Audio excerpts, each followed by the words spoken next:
Puri ng Diyos, puri ng ating Panginoon. Ikaw ba'y minsay nagpapanggap dahil ayaw mong mahusgahan ng iba?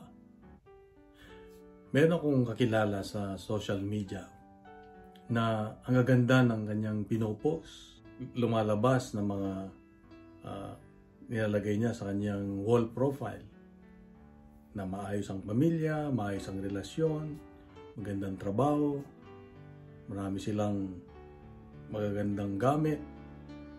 Pero alam ko na sa likod noon ay siya'y dumadaan sa maraming ibang pagsubok na kabaliktaran.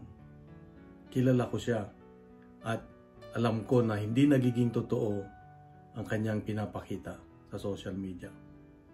Sa Ebanghelyo ngayon, sinabi ni Jesus na mag-ingat sa lebadura ng mga Pariseo dahil sila'y mapag-imbabaw, hipokrito. Ibig sabihin, yung pinapakita ay iba doon sa saloobin. Ito ang paalala ng Diyos sa ating lahat, sa iyo at sa akin, na yung ating mga ginagawa ay dapat, yung lumalabas sa atin ay yun dapat yung laman ng ating puso. Kaya ang tinitingnan ng Diyos sa atin ngayon ay maging totoo tayo. Hindi yung pakitang tao, sabi nga.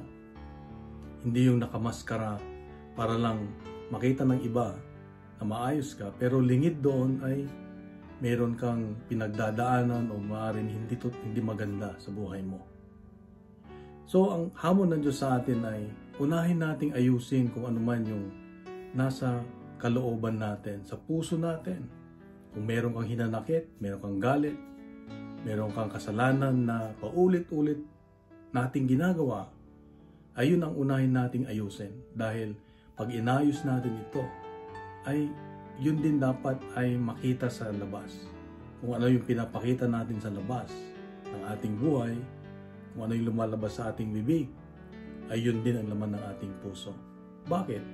Dahil ito lang ang paraan para maramdaman natin ang kapayapaan, maramdaman natin ang kagalakan sa buhay natin.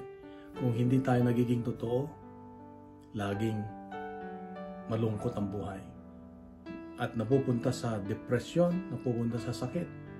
Kaya nga, gagawin nating ayusin ang ating kalooban, ang ating puso't isipan sa tama para makagalaw tayo ng malaya, makagalaw tayo ng maayos. At kung ganon, ay yung buhay natin ay isa ng huwaran, isang libro na tinitignan na iba, na tinutularan ng iba, na nagiging inspirasyon ng iba. Kaya kapatid, itong paalala ng Diyos sa akin ngayon, na usisain natin, tignan natin yung kaloob-looban natin. Kung mayroong hindi tama, hingin ang kapangyarihan ng Diyos na tulungan tayong maayos ito. Kung nagustuhan pa natin ang ating reflection ngayon, ay bahagi natin sa social media. Hinihiling ko lang po na please mag-like, mag-subscribe at i-share na rin at mag-iwan ng comments sa ibaba para tuloy-tuloy yung ating pagbabahagi ng reflection o yung salita ng Diyos. Punuin natin ng good news ang social media at gawin nating viral ang salita ng Diyos. God bless and God is good.